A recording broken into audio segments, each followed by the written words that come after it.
আসসালামু আলাইকুম।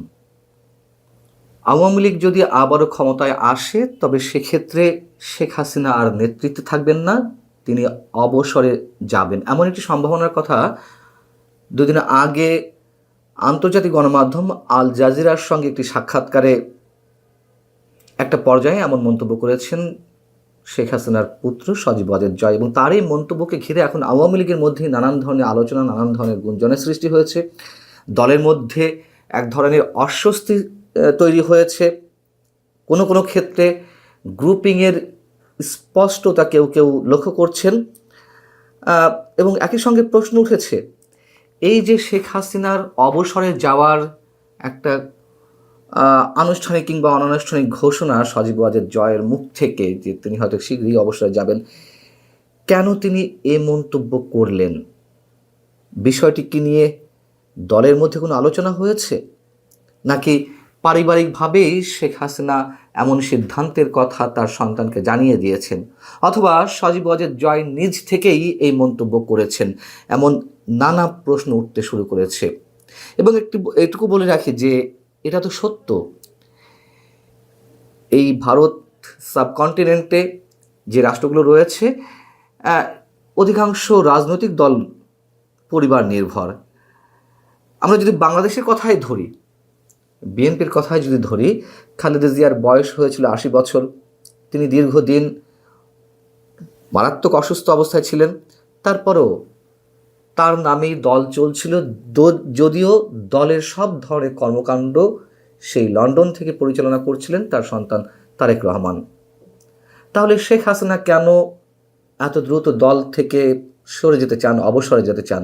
যদিও তিনিও হয়তো কথার কথা কখনো কখনো বলেছেন যে আপনারা চাইলে আমি দল থেকে সরে দাঁড়াবো। যাই হোক, জয় কি বলেছিলেন আল জাজিরাকে একটু মনে করিয়ে দেই। আল জাজিরার সাংবাদিক শ্রীনিবাসন জৈনর প্রশ্ন ছিল, আপনার মা রাজনীতি থেকে অবসর নেয়ার কথা ভাবছেন, এখন যদি তিনি কখনো বাংলাদেশে ফিরে যান তিনি কি আর রাজনীতিতে থাকবেন না? সজীব ওয়াজেদ জয় বলছিলেন, না, তার বয়স ৭৮ বছর, এমনিতেই এটা তার শেষ মেয়াদ হতো যদি ক্ষমতায় থাকতো আর কি।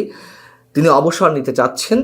সজীব ওয়াজেদ জয়ের এমন মন্তব্যের পর আল জাজিরার পক্ষ থেকে সাংবাদিক শ্রী নিবাসন জৈন পাল্টা প্রশ্ন করেন, তাহলে এটাকে কি হাসিনা যুগের সমাপ্তি বলা যায়? সজীব ওয়াজেদ জয় উত্তরে বললেন, সম্ভবত তাই। এবং তার এই মন্তব্যকে কেন্দ্র করে অনেকেই মোটামুটি এটি খুঁজে নেওয়ার চেষ্টা করছেন, সজীব ওয়াজেদ জয় সম্ভবত আওয়ামী লীগের নেতৃত্বে আসছেন, এবং সেটি নিয়েই দলের মধ্যে নানান ধরনের প্রতিক্রিয়া। আমরা একটু পেছনে ফিরে তাকাই, জয় কি বলেছিলেন আর শেখ হাসিনা কি বলেছিলেন এর আগে। গত অক্টোবরে 2025-এর 29 অক্টোবর আন্তর্জাতিক বার্তা সংস্থা রয়টার্সকে দিয়ে একটা সাক্ষাৎকারে শেখ হাসিনা বলছিলেন, রাজনৈতিক অস্থিরতা সত্ত্বেও আওয়ামী লীগ দেশের ভবিষ্যৎ ভূমিকা পালনে ফিরে আসবে, সেটা সরকারে হোক আর বিরোধী দলে হোক, এবং তার পরিবারের নেতৃত্ব দেওয়ার প্রয়োজন নেই। এটা আসলে আমার বা আমার পরিবারের ব্যাপার না। বাংলাদেশের জন্য আমরা সবাই যা চাই সেখানে সাংবিধানিক শাসন, রাজনৈতিক স্থিতিশীলতা ফিরতে হবে। কোনো ব্যক্তি বা পরিবার আমাদের দেশের ভবিষ্যৎ নির্ধারণ করতে পারে না। এবং আওয়ামী লীগের ক্ষমতাচ্যুতির পর এটাই ছিল শেখ হাসিনার প্রথম কোনো গণমাধ্যমকে দেওয়া সাক্ষাৎকার। সজীব ওয়াজেদ জয় তারও আগে কি বলছিলেন, আওয়ামী লীগের ক্ষমতাচ্যুতির পরপরই সেই আন্তর্জাতিক বার্তা সংস্থা রয়টার্সকে দেওয়া একটা সাক্ষাৎকারেই তিনি বলছিলেন তার নেতৃত্ব আসার ব্যাপারে। তিনি বলছিলেন যে দল চাইলে তিনি নেতৃত্ব দেওয়ার বিষয়টি বিবেচনা করতে পারেন। প্রশ্ন হচ্ছে, প্রায় ১.৫ বছর পর এসে শেখ হাসিনা যখন বলছিলেন যে দলের কারোর দলের নেতৃত্বের ক্ষেত্রে তার পরিবারের কাউকে আসতেই হবে এমন কোনো কথা নেই, তাহলে সজীব ওয়াজেদ জয় আগে এবং পরে তার নিজের সম্পর্কে বা শেখ হাসিনা সম্পর্কে তিনি কেন এ ধরনের মন্তব্য করছিলেন, সেটি নিয়েই এখন আওয়ামী লীগের মধ্যে দুটি ধারা মোটামুটি স্পষ্ট হয়ে উঠেছে। যেমন আওয়ামী লীগের সাবেক সাংগঠনিক সম্পাদক এবং সাবেক শিক্ষামন্ত্রী মহিবুল হাসান চৌধুরী নওফেল ভারতের একটি অনলাইন গণমাধ্যমকে দেওয়া সাক্ষাৎকারে বলছেন, সজীব ওয়াজেদ জয়ের বক্তব্যকে তার কনটেক্সট অনুযায়ী দেখতে হবে এবং এটিকে কোনোভাবেই দলীয় সিদ্ধান্ত হিসেবে ব্যাখ্যা করা যায় না। শেখ হাসিনার অবসর কোনো দলীয় সিদ্ধান্ত নয়। আওয়ামী লীগ রাজনৈতিক কাঠামো, নেতৃত্ব ও ভবিষ্যৎ পরিকল্পনার কেন্দ্রে শেখ হাসিনাই রয়েছেন এবং তাকেই রাজনৈতিক, সাংগঠনিক ও রাষ্ট্রীয় নেতৃত্বের প্রধান শক্তি হিসেবে বিবেচনা করছে দলটি। তিনি বলছেন, রাজনৈতিক ব্র্যান্ডিং যদি হয় শেখ হাসিনার আওয়ামী লীগ, তাহলে সেটি একটি বড় রাজনৈতিক সম্পদ। শেখ হাসিনাকে বাদ দিয়ে আওয়ামী লীগের রাজনীতি কল্পনা করা যায় না। এবং সজীব ওয়াজেদ জয়ের নেতৃত্বে আসার বিষয়ের যে গুঞ্জন, সেটিতেও তিনি কিন্তু কোনো প্রকার উচ্ছ্বাস প্রকাশ করছেন না। তিনি বলছেন কি, শেখ হাসিনার পরবর্তীতে তার পুত্র সজীব ওয়াজেদ জয়ের নেতৃত্বে আসার সম্ভাবনা রয়েছে কিনা এমন প্রশ্ন ছিল। তিনি বলছেন, যদি কখনো দলের প্রধানের পদ নিয়ে উদ্বেগ তৈরি হয়, তাহলে বঙ্গবন্ধু পরিবারের কেউ নেতৃত্বে আসুক, এই বিষয়ে দলের ভিতরে ঐকমত্য রয়েছে। কিন্তু স্পেসিফিক্যালি সজীব ওয়াজেদ জয়ের বিষয়ে তিনি কোনো মন্তব্য করতে চাননি, এড়িয়ে গেছেন। আওয়ামী লীগের বর্তমান সাংগঠনিক সম্পাদকদের একজন এস এম কামাল হোসেন, তিনি আবার কারোর সঙ্গে সাক্ষাৎকারে যে মন্তব্য করছেন তা মোটামুটি জয়ের পক্ষে। যেমন তিনি বলছেন, মুজিব থেকে সজীব বলে দলের তৃণমূল স্তরের নেতাকর্মীরা যে প্রচার শুরু করেছেন, তাতেই স্পষ্ট সজীব ওয়াজেদ জয় নেতা হিসেবে তাদের হৃদয় জয় করতে পেরেছেন।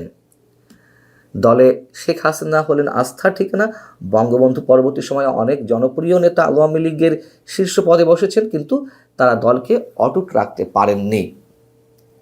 এবং তার বক্তব্য অনুযায়ী যে শেখ হাসিনা যেদিন সভাপতির পদ ছেড়ে দেবেন, সেদিন কে ওই পদে বসবেন তা আগে তিনিই ঠিক করে দেবেন। এখন এস এম কামাল হোসেন পরেও যদিও পরে বলছেন, শেখ হাসিনাকে ঘিরেই দলের সব কিছু নিয়ন্ত্রিত, আওয়ামী লীগ মানেই শেখ হাসিনা। এখন প্রশ্ন হচ্ছে, সজীব ওয়াজেদ জয় বা সাইমা ওয়াজেদ পুতুল কিংবা আওয়ামী লীগের অন্যান্য নেতা সম্পর্কে গত 18 মাস ধরে অনেক ধরনের গুঞ্জন শোনা যাচ্ছে যে আওয়ামী লীগের পরবর্তী নেতৃত্বে কে আসছেন। কেউ বলছেন সাইমা ওয়াজেদ পুতুলই শেষমেশ আওয়ামী লীগের হাল ধরবেন, কেউ বলছেন সজীব ওয়াজেদ জয় হয়তো আসতে পারেন। আবার রিফাইন্ড আওয়ামী লীগ বলতে যেই নানান ধরনের কথাবার্তা হচ্ছিল, সেই আওয়ামী লীগে সাবের হোসেন চৌধুরী কিংবা সেলিনা হায়াত আইভি অথবা সাবেক রাষ্ট্রপতি অ্যাডভোকেট আব্দুল হামিদ, তাদের নেতৃত্বে আসার কথা রয়েছে বা আসছে, এমন গুঞ্জনও আমরা নানানভাবে শুনছি। তবে এ কথা সত্য, যেটুকু চরম বাস্তবতা, আওয়ামী লীগের এই যে দুঃসময়, আওয়ামী লীগ সরকারের পতনের পর আওয়ামী লীগের নেতৃস্থানীয় জায়গায় ছিলেন আওয়ামী পরিবারের অন্যান্য সদস্যরা, মানে জয়, পুতুল এবং শেখ হাসিনা ছাড়া, তাদেরকে